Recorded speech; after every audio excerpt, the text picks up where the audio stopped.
During a meeting about the house my husband left behind, my daughter asked me to leave. Wait outside, Mom. This is a matter for our family. As I walked out, I left an envelope on the table.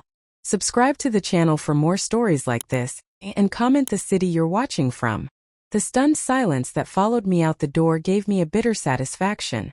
At 70 years old, I'd never felt so dismissed by my own flesh and blood. But Martha, my only daughter, had been pushing me to the margins of the family for years now. This was just the final confirmation that I no longer belonged. I settled into a chair in the hallway, my arthritis flaring up as I lowered myself down. From inside the dining room, I could hear the muffled voices rising. Martha's distinctive tone, always slightly commanding, dominated the conversation. Her husband Paul's deeper voice occasionally interrupted with what sounded like questions.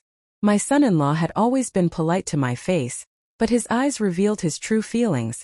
I was an inconvenience, an obstacle to whatever plans they were hatching. The house they were discussing wasn't just any house. James and I had purchased it 43 years ago, when we were young and full of dreams. A modest 3-bedroom in a neighborhood that was just beginning to develop. We'd stretched ourselves thin to afford it, but James was adamant. This would be our forever home, the place where we'd raise our family and grow old together. The growing old together part didn't quite work out as planned. 6 months ago, James passed away after a brief but brutal battle with pancreatic cancer. For 45 years he'd been my rock, my companion, my partner in every sense of the word. Now I was alone, still inhabiting the rooms we'd filled with memories, still sleeping on my side of the bed we'd shared for nearly half a century. I pulled out James's reading glasses from my purse. I couldn't bear to put them away after he died. Running my fingers over the scratched frames, I remembered how he looked sitting in his recliner, these glasses perched on the end of his nose as he read the newspaper every Sunday morning. We should sell it, Martha had declared just 2 weeks after the funeral, not even trying to soften her words. It's too big for you to manage alone, Mom. Besides, the market is hot right now. Too big? Our modest house with its small yard and aging appliances? Or perhaps too valuable, sitting as it did on a now desirable piece of land in a neighborhood that had become increasingly upscale over the decades. The voices from the dining room grew louder. I caught fragments, market value, quick sale, retirement community. They were carving up my life without me, planning my future without my input. The indignity burned in my chest like heartburn. James had warned me this might happen. Martha takes after my sister, he'd said during one of our last lucid conversations. Always looking for the advantage. Promise me you'll stand your ground, Nancy. I'd promised, though at the time I couldn't imagine my own daughter would try to push me out of my home so quickly after losing her father. The door to the dining room opened suddenly, and there stood Martha, her face flushed with anger. At 45, she looked more like her father than me, tall, with James's strong jawline and penetrating blue eyes. Today those eyes were icy with fury. What is this? She thrust the envelope at me, the papers inside now unfolded. The will. James's final instructions. It's exactly what it looks like, I replied, my voice steadier than I expected. Your father's will. Why didn't you tell us about this clause? Paul appeared behind Martha, his expression a mixture of calculation and disappointment. You never asked, I said simply. You just assumed. Martha's face contorted with a mixture of disbelief and betrayal. So all this time while we've been trying to help you plan for your future, you've been sitting on this? Help me plan my future? Is that what they called it? Their version of help involved selling the house I loved, the home James and I had built together, and shuffling me off to some sterile retirement community while they pocketed the difference. The house isn't for sale, I said, rising from my chair with as much dignity as my aching joints would allow. Your father made his wishes clear.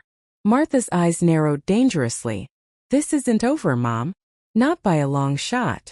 As she turned away, I caught a glimpse of something in her expression that I'd never seen directed at me before. Pure, undisguised resentment. My daughter, my only child, looked at me as if I were an enemy to be defeated rather than a mother to be cherished. And in that moment I realized this fight was just beginning. The house James and I built together was about to become a battleground. Martha wasn't always like this. The daughter I raised was kind, thoughtful, and had a laugh that could light up a room. I remember her graduation day from college, the first in our family to earn a degree. James and I sat in the audience, clutching each other's hands as she crossed the stage. My heart nearly burst with pride. "We did it," James whispered, squeezing my hand. "All those extra shifts were worth it. Worth it indeed. The sacrifices we made to give Martha opportunities we never had. The vacations we didn't take, the dinners out we skipped, the aging car we kept patching up year after year. I'd given up my own dreams of going back to school, settling instead for my job as a medical office receptionist, so I could be home when Martha needed me. The change began slowly, almost imperceptibly, after she met Paul. He came from money, old money as they say, though his family had apparently lost most of it before he was born. He had the mannerisms and expectations of wealth without the actual funds to back it up. Martha was dazzled by him, by the world he represented. I watched my daughter transform during their courtship. Her simple classic style gave way to designer labels. Her sensible career plan shifted toward aspirations that seemed more aligned with Paul's vision. Even her voice changed, adopting the slight affectations of his social circle. "You need to give her space to grow," James advised when I expressed concern. "She's finding her own way." But was it her way or Paul's? I kept my doubts to myself, smiling through their wedding even as I noticed Martha had seated us far from her new in-laws at the reception. After the wedding, the visits became less frequent. Phone calls shorter. Christmas and Thanksgiving visits felt increasingly obligatory. When they finally had children, my beautiful grandchildren Emma and Jake, I thought things might improve. Surely Martha would want her children to know their grandparents? Instead, we were kept at arm's length, allowed to visit on designated days, permitted to give gifts from approved lists, instructed not to spoil the children with too much affection. "They're raising them differently than we raised Martha," James would say, trying to soothe my hurt feelings. "Every generation thinks they know better than the last." But it wasn't just about parenting philosophies. There was something deeper, something that felt like shame. As if Martha was embarrassed by us, by our modest home, our simple ways, our working-class mannerisms that no amount of self-improvement could quite polish away. The truth hit me one day when I overheard Martha on the phone with one of her friends, not realizing I'd returned early from picking up lunch. "No, they can't make it to Aspen this year," she was saying, her voice lowered. "Budget constraints, you know. Dad's pension only goes so far. And they've never been good with money." Never been good with money? The word stung like a slap. James and I had scrimped and saved our entire lives. We put Martha through college debt-free. We had our house nearly paid off. We had modest savings and no credit card debt. What we didn't have were extravagant vacations or luxury cars or designer wardrobes, because we had prioritized security and Martha's future over appearances. When I confronted her later, she dismissed it with a casual wave. "I was just explaining to Brianna why you guys don't travel much. It's no big deal." But it was a big deal. It was a complete rewriting of our financial history to fit a narrative that made her feel better about her own choices. As the years passed, the distance grew. Martha and Paul bought a house they could barely afford in an exclusive neighborhood. They took vacations on credit cards. They enrolled the children in private schools despite the financial strain. And whenever James or I gently suggested they might be overextending themselves, we were met with cold dismissal. "We want the best for our family," Martha would say, the implication clear. Better than what we had provided for her. Then last year, hints of their financial trouble began to surface. Tense phone calls Martha would take in another room. Paul's forced cheerfulness when discussing business. The small loan they asked for to cover private school tuition during what they described as a temporary cash flow issue. James gave them the money without hesitation. $30,000 from our retirement savings. "She's our daughter," he said when I expressed concern. "We help family." 2 months before James's diagnosis, Paul approached him again, this time for an investment in a can't-miss opportunity. James declined, suggesting they focus on paying back the previous loan first. The chill from Martha was immediate and severe. She barely spoke to her father during his final months, visiting the hospital only when social obligations made it impossible to stay away. And now, 6 months after his death, here we were, Martha and Paul eyeing my home as the solution to their financial problems, treating me like an obstacle rather than a grieving widow. As I sat in my living room that evening after the confrontation over the will, I realized that the daughter I'd raised was gone. In her place was a stranger who saw me not as her mother but as the keeper of assets she felt entitled to claim. The phone rang, breaking my dark thoughts. Martha's number flashed on the screen. "Mom," she said without preamble when I answered. "We need to talk about this reasonably. Paul and I have found a lovely retirement community that would be perfect for you. We can handle the sale of the house. You won't need to worry about a thing." My hand tightened around the phone. The casual way she dismissed my attachment to my home, my independence, my life's work, it stole my breath. "Martha," I said quietly, "this house isn't for sale." Her exasperated sigh crackled through the line. "Don't be difficult, Mom. Dad wouldn't want you rattling around in that big house all alone. It's not practical. James wouldn't want." As if she knew what her father would want after barely speaking to him during his final months. "Your father made his wishes very clear in his will," I replied, my voice firmer now. "And so have I." "This isn't over," Martha said, echoing her words from earlier. "We're just trying to help you. But you're being stubborn and selfish." Selfish? After a lifetime of sacrifice. The next morning, a sharp knock at my door startled me from my first peaceful sleep in months. I knew before opening it who would be standing there. Martha rarely called before showing up, especially when she wanted to catch me off guard. "We need to discuss this will situation," she announced, brushing past me into the foyer without waiting for an invitation. Paul followed, his expression carefully neutral, though his eyes darted around the living room as if appraising items for auction. "Good morning to you too," I said, closing the door.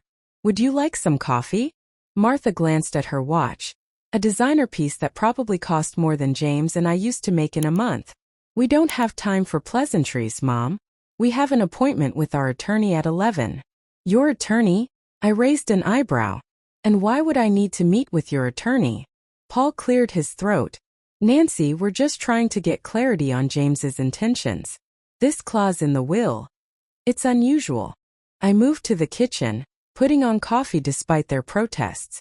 Let them wait. This was my home, my time, my life. "There's nothing unclear about James's intentions," I called over my shoulder. "He left the house to me, with full discretion over its future." That's very straightforward. When I returned with 3 mugs of coffee, Martha was pacing the living room while Paul sat stiffly on the edge of the couch, looking uncomfortable among the worn but well-loved furniture that had witnessed 4 decades of our family life. "Mom," Martha said, her tone shifting to one I recognized. The same voice she used when trying to convince Emma to eat vegetables or Jake to finish his homework. Reasonable. Patient. Patronizing. Dad wasn't thinking clearly at the end. The medication, the pain. He wasn't himself. My hand tightened around my mug. "Your father wrote that will 6 months before his diagnosis. He was perfectly lucid. But why wouldn't he split everything equally?" she pressed. "That's what parents do. Divide things fairly among their children. The will is fair, Martha. Your father left you his investments, his life insurance policy, and all of his personal belongings you ever expressed interest in. The house was left to me because it's my home." "A home that's too big for you now," Paul interjected. "The property taxes alone must be a burden on your fixed income." I almost laughed. "James and I paid off this mortgage 15 years ago. The property taxes are manageable with my pension and Social Security. I'm not in financial distress. Unlike you, I thought but didn't say." Martha's expression hardened. "There's something you're not telling us. Did you pressure Dad to change the will? Is that why you didn't tell us about this clause until yesterday?" The accusation hit like a physical blow. After everything James and I had sacrificed for Martha, after the love and support we'd given her throughout her life, she believed I was capable of manipulating her dying father for financial gain. "Your father added that clause himself," I said quietly. "And do you know why?" Martha crossed her arms, waiting. "Because he knew exactly what would happen when he was gone. He knew you and Paul would try to sell this house out from under me the first chance you got." My voice remained steady despite the emotion rising in my chest. "He was protecting me, Martha. Protecting our home." Paul shifted uncomfortably. "That's an unfair characterization. Is it?" I cut him off. "You've been eyeing this property for years. Every Christmas, every birthday visit, I've seen you assessing it, commenting on the neighborhood's up-and-coming status, mentioning what similar houses are selling for. Martha's face flushed. That's ridiculous. We've only been thinking about what's best for you. No, I said firmly. You've been thinking about what's best for you. This house sits on a quarter-acre in a neighborhood where land values have tripled in the last decade. You're not concerned about me rattling around in a too-big house. You're counting the dollars you could make from its sale. The silence that followed confirmed what I already knew. They couldn't deny it because it was true. Martha recovered first. Even if we were considering the financial aspects, which isn't a crime by the way, it would benefit all of us. You'd have money for your retirement, and yes, we could use our share to pay off some debts and put money aside for the kids' college. Your share, I repeated. That's the problem right there. You already see this house as partly yours, despite what the will clearly states. I grew up here, Martha snapped. This is my childhood home. I have just as much emotional attachment to it as you do. And yet you're eager to sell it to the highest bidder. Paul stood up, placing a restraining hand on Martha's arm as she opened her mouth to retort. This is getting us nowhere. Nancy, would you at least consider a compromise? What if we bought out your interest in the house? You could have the cash to purchase something more suitable, and we could keep the property in the family. There it was, the real agenda. They wanted to buy me out, undoubtedly at a price well below market value, so they could either move in themselves or, more likely, sell it for a substantial profit. This house isn't for sale, I repeated, the same words I'd been saying since this conversation began. Not to strangers, not to family. This is my home and I'm staying here. Martha's eyes narrowed. Mom, you're being unreasonable. You can't possibly maintain this place on your own. The yard work alone. I've hired Mrs. Peterson's son to help with the yard, I interrupted. And I'm perfectly capable of keeping up with the house itself. For now maybe, she pressed. But what about in 5 years? 10? You need to think about the future. I am thinking about the future.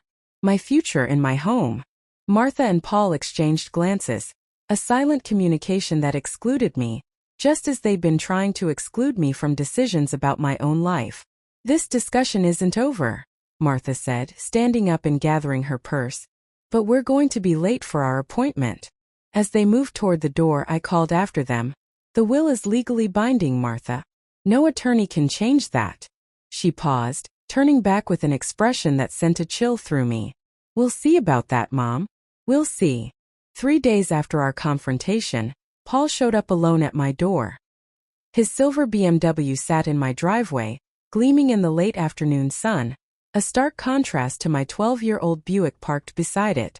Nancy, he greeted me with his corporate smile, the one that never quite reached his eyes. I hope I'm not interrupting anything important. I'd been sorting through James's old fishing gear to donate to the community center, but I didn't share that with Paul. What can I do for you? I asked, not inviting him in. He glanced past me into the house. Could we talk inside?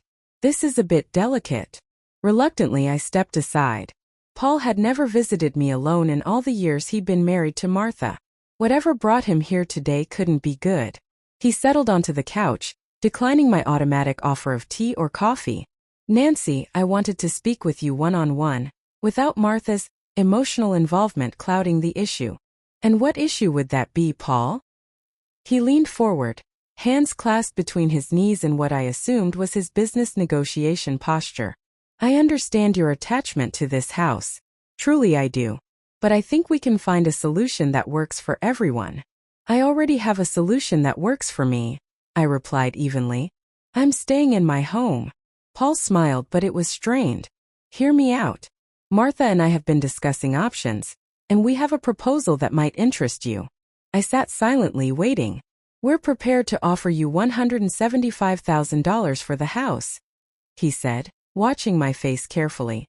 That's a fair sum that would allow you to purchase a lovely condo in that new senior community off Maple Street, with money left over for your retirement. I almost laughed. $175,000 for a 4-bedroom house in a neighborhood where similar properties were selling for over $400,000? It wasn't just an insult, it was confirmation of exactly what James had warned me about. The market value of this house is more than double that amount, I said. Paul waved a dismissive hand. Market value is theoretical. This would be a guaranteed sale, no real estate fees, no hassle of showings or repairs. Plus, you'd be keeping it in the family. Keeping it in the family, I repeated. Is that what you and Martha plan to do with it? Live here? He shifted uncomfortably. Well, no. It's not in the right school district for the kids. We'd probably fix it up and sell it. For its actual market value, I assume. Paul's expression tightened. Nancy, I'm trying to be reasonable here. $175,000 is a generous offer considering the house's condition and the repairs it needs. What repairs would those be? I asked, genuinely curious about what defects he'd invented to justify his lowball offer. Well, the roof must be at least 20 years old. The kitchen is outdated. The carpeting is worn. It would take significant investment to bring it up to current market standards. I smiled faintly. The roof was replaced 5 years ago. James and I remodeled the kitchen just before his diagnosis. And if you'd been here more often, you'd know we replaced the carpet with hardwood floors 2 summers ago. Paul's face reddened slightly. Even so, there would be costs involved in preparing it for sale, which you'd recoup many times over when you flip it, I pointed out. This isn't about providing for my future, Paul. This is about you and Martha capitalizing on my home for your own financial gain. He dropped the pretense then, his voice hardening. Look, Nancy, I'm trying to be civil about this. The fact is, Martha is James's daughter and heir. She has a right to her inheritance. And she received her inheritance, exactly what James intended her to have. This house is mine. Paul stood abruptly. You should know that Martha is considering challenging the will. A man in James's condition with the medications he was on. It would be easy to make a case that he wasn't of sound mind when he added that clause. The threat hung in the air between us. I rose to meet him, straightening my back despite the arthritis that made such movements painful. James was diagnosed 6 months after the will was finalized, I said quietly. You'd have to explain to a judge why you're challenging a document created when he was in perfect health. There are other angles, Paul countered. Undue influence, for instance. It wouldn't be hard to suggest that you manipulated James into favoring you over his own daughter. I felt a cold anger settle in my chest. Are you threatening me, Paul? Not at all, he replied smoothly. Just explaining the realities of the situation. Legal battles can be long, expensive, and emotionally draining, especially for someone your age. We'd prefer to resolve this amicably. By taking my home for less than half its value? Paul sighed dramatically. I can see you're not being rational about this. Our offer stands. $175,000, clean and simple. I suggest you think about it before we're forced to explore other options. As he moved toward the door, I called after him. Does Martha know you're here? He paused, and I saw the answer in his hesitation. We discussed the offer. But she doesn't know you're delivering it today, does she? Or that you're threatening legal action if I don't accept? Paul's jaw tightened. Martha and I are united on this. Are you? I pressed. Because for all her faults, I don't think my daughter would stoop to threatening her mother with a fraudulent legal claim just to make a profit.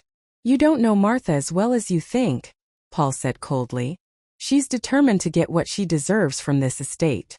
After he left, I sat down heavily in James's old recliner, my hands shaking slightly. Paul's visit had confirmed my worst fears.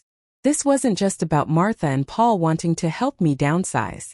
This was a calculated attempt to profit from James's death and my vulnerability as a widow. I pulled out my phone and called the one person I knew I could trust, my sister-in-law Rachel. James's sister had never particularly liked Paul, seeing through his polished veneer from the beginning. He did what? Rachel exclaimed when I recounted Paul's visit. Nancy, that's not just unethical, it might be elder abuse. Threatening a widow to force her to sell her property below market value? You need to protect yourself. I don't want to fight with Martha, I sighed. She's my only child. This isn't about fighting with Martha, Rachel insisted. It's about protecting yourself and respecting James's wishes. He left you that house for a reason. As we talked, a plan began to form in my mind. James had always said I was stronger than I gave myself credit for. Perhaps it was time to prove him right. Rachel, I said finally, do you still have that contact at the real estate agency? The one who helped you sell your vacation cabin? Patricia? Of course. Why? I think I need a professional assessment of what this house is actually worth. And maybe some advice on what to do next. After we hung up, I sat in James's chair for a long time, running my fingers over the worn armrests where his hands had rested for so many years.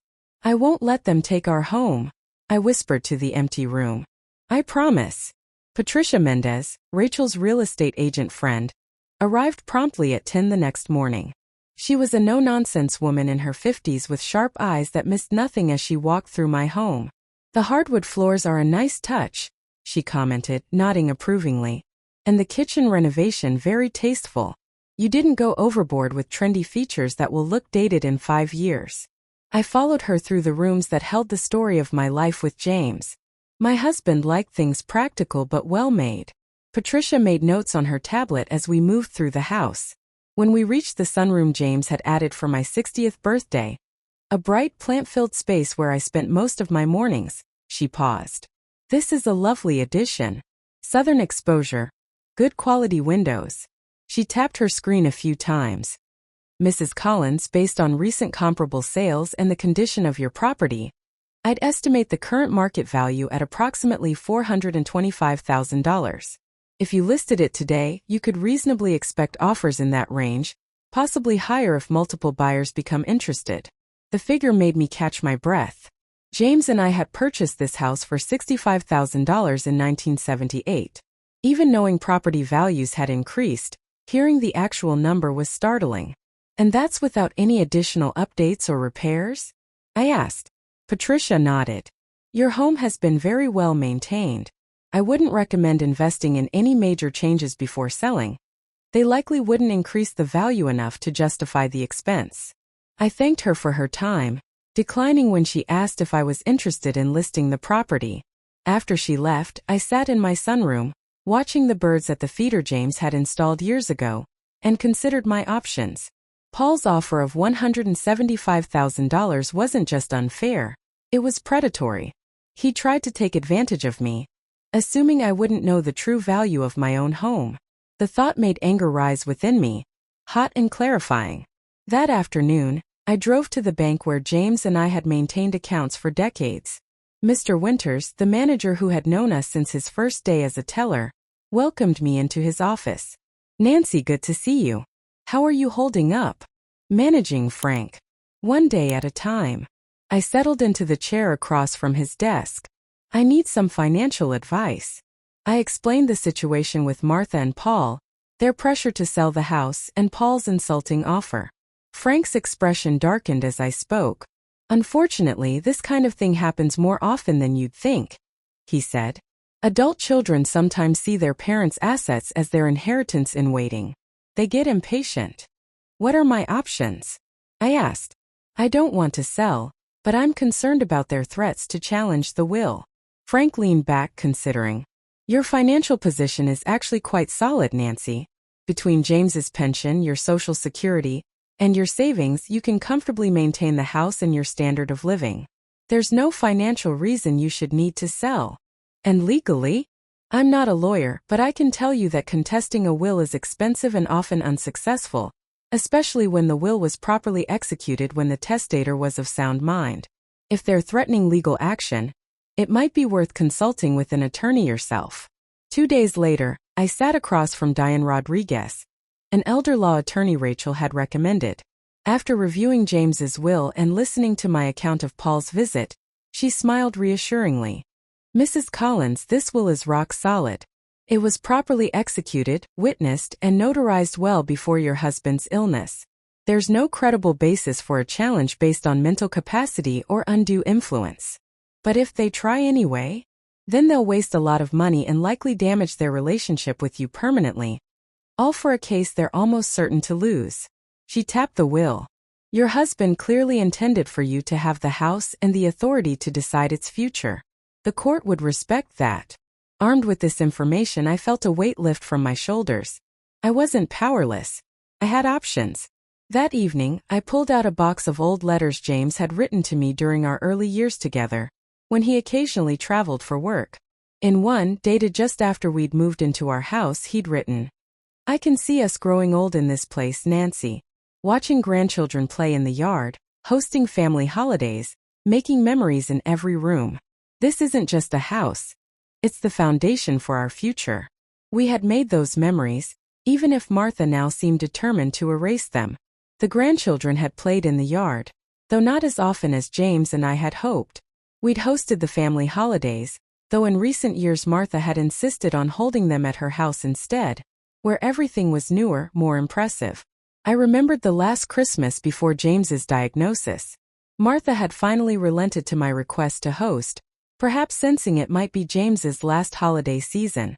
I'd prepared all his favorite dishes, decorated the house with the ornaments we'd collected over 40 years of marriage, and created gift baskets filled with homemade treats for everyone. Martha had arrived 2 hours late, apologizing insincerely about a last-minute invitation to brunch with Paul's business associates that they couldn't possibly decline. The children had been more interested in their electronic devices than in their grandfather's stories. Paul had spent most of the day on his phone, stepping out for important calls. Only James had seemed genuinely happy, surrounded by family in the home he loved, oblivious to the currents of impatience and disdain running beneath the surface of our gathering. Now, reading his words from decades earlier, I felt a renewed sense of purpose. This house wasn't just a financial asset to be liquidated for Martha and Paul's benefit. It was the physical embodiment of the life James and I had built together, a life of love, sacrifice, and simple joys. I would not let it go. Not for less than half its value, not for emotional manipulation, not for threats of legal action, not for anything. The next morning, I called my attorney again and set a plan in motion. Then I sent a text to Martha. "We need to talk. Dinner at my house, 7 p.m. tomorrow. Just you know Paul." Her reply came an hour later. "Fine. But this better not be another refusal to discuss the house situation reasonably." I smiled as I set down my phone. Reasonable. Martha and Paul kept using that word, but I don't think it meant what they thought it meant. For the first time since James's death, I felt a spark of something like anticipation. Tomorrow would change everything. I spent the entire day preparing for Martha's visit. Not just the meal, though I did make her childhood favorite, chicken pot pie with homemade crust, but mentally and emotionally. This conversation would determine the future of my relationship with my only child. I set the dining room table with care, using the good china James and I had received as wedding gifts and only used for special occasions. In the center, I placed a small stack of documents alongside a photo album I'd compiled over the years. When the doorbell rang at precisely 7 p.m., I took a deep breath and smoothed my hands over my dress, a simple blue one James had always liked, before opening the door. Martha stood on the porch, her expression guarded. "Mom," she said with a stiff nod. "Thank you for coming," I replied, stepping aside to let her in. "Dinner's almost ready." She followed me to the dining room, her eyes widening slightly at the formal table setting.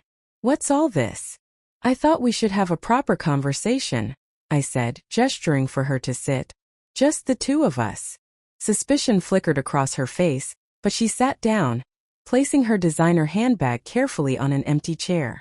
"If this is some attempt to guilt me..." "It's not," I interrupted gently.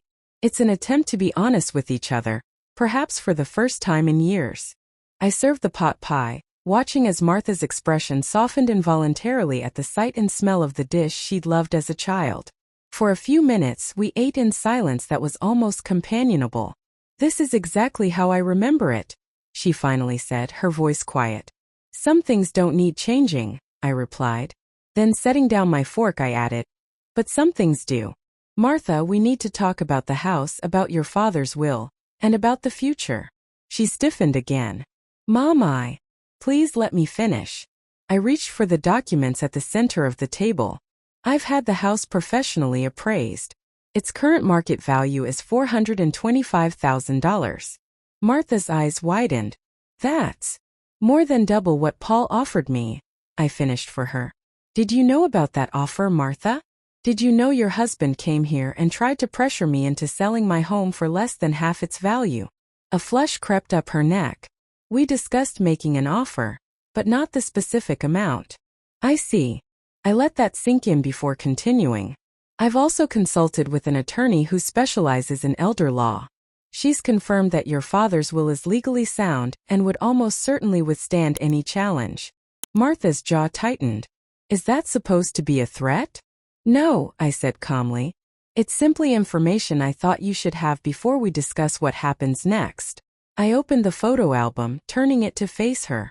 The first page held a photograph of James and me standing proudly in front of our newly purchased home, paint cans and brushes at our feet, exhaustion and happiness mingled on our young faces. Your father and I bought this house the year before you were born, I said softly. We scraped together the down payment by working second jobs and cutting out every luxury. James painted the entire interior himself. I sewed curtains for every window because we couldn't afford to buy them. I turned the page to show a photo of Martha as a toddler, playing in the backyard wading pool. Every improvement to this house came from our own hands and our own sacrifice. The fence your father built when you were learning to walk. The second bathroom we added when you became a teenager. The sunroom that was his gift to me after decades of me admiring them in home magazines. Martha's expression had softened, her eyes fixed on the images of her childhood home, her childhood, unfolding in the album. This isn't just a piece of real estate, Martha. It's the physical embodiment of our life together. Your father's and mine and yours too, for the 18 years you lived here with us.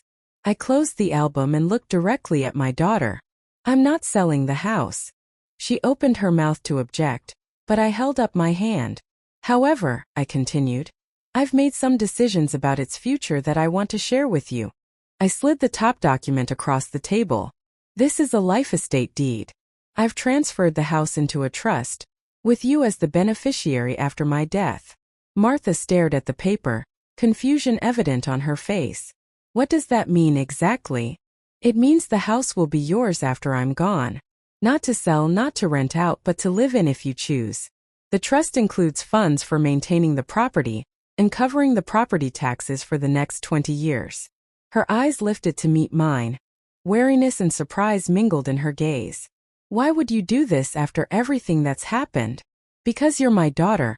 And despite our differences, I love you. Because this house deserves to remain in the family as a home, not as a commodity to be sold to the highest bidder. And because your father would have wanted you to have it eventually, even though he knew you weren't ready for it yet. I pushed the second document toward her. This is a rental agreement. I've decided to rent the upstairs guest room and bathroom to Sandra Patel, my friend from the community center. She's recently widowed and on a fixed income like me. The rent she'll pay will supplement my income and provide me with some company. Martha's brow furrowed. You're taking in a tenant? At your age. Sandra is 65, hardly a wild college student, I said with a small smile. And yes, at my age, I'm still capable of making decisions about my own life and home. I took a deep breath before revealing the final part of my plan. I've also decided to convert part of the basement into a small apartment that I can rent out for additional income. The work starts next month. Martha sat back in her chair, clearly struggling to process everything. So you're staying here but turning the house into some kind of multi-family dwelling? I'm staying here and ensuring I have the financial resources to maintain my independence, I corrected gently. And when I'm gone, you'll inherit a property with established rental income, should you choose to continue that arrangement. For a long moment, Martha was silent, her gaze moving from the documents to the photo album and back again. When she finally spoke, her voice had lost its sharp edge. I just wanted to make sure you were taken care of, she said quietly. I know, I replied, even though we both knew that wasn't entirely true.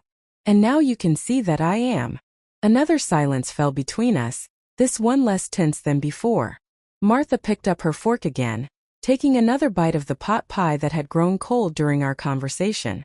This really does taste exactly like I remember, she murmured. I could teach you how to make it, I offered. For Emma and Jake. A ghost of a smile touched her lips.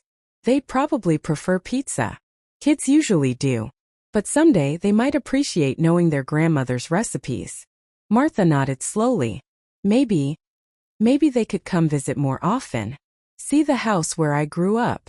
It wasn't an apology, not yet, but it was an olive branch. A small acknowledgement that perhaps this home held value beyond its market price. I'd like that, I said softly. As we finished our meal, I felt James's presence around us, in the walls he'd painted, the floors he'd refinished, the garden he'd tended. He had known better than I did that Martha would need time to understand the true value of what we'd built. Your father would be happy to know his grandchildren will grow up with memories of this house, I said as I served dessert. Apple pie, James's favorite. Martha's eyes glistened with unexpected tears. I miss him, she whispered, the first genuine emotion she'd shown since his death. I do too, I replied, reaching across the table to cover her hand with mine. Every day. And in that moment of shared grief, I glimpsed the daughter I'd raised. The one who had been buried beneath years of Paul's influence and materialistic striving. She was still in there, still capable of understanding what truly mattered. The house would stand, its walls continuing to shelter and nurture our family's story. Not as a financial asset to be liquidated, but as a home to be lived in, cherished, and eventually passed down, just as James had intended all along. His legacy and mine secured at last.